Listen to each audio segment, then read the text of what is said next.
El pabellón Cidade das Burgas fue recibido en la mañana de hoy en el concello de Ourense.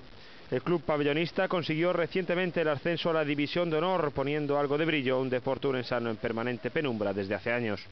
Vos, que ascendiche desa División de Honra, que ides levar o nome de Ourense por todo o Estado español, senón tamén en infantiles fuchedes campeonas provinciais, en cadetes campeonas autonómicas, campeonas da Copa Galicia, e tedes varias xogadoras na selección galega.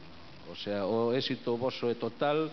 Manolo Codeso entrenó a un equipo formado por jovencísimas jugadoras ourensanas que repetirán la próxima temporada en la élite nacional, permitiendo a Ourense presumir de un derbi apasionante ante un Ponte ya totalmente consolidado en la categoría.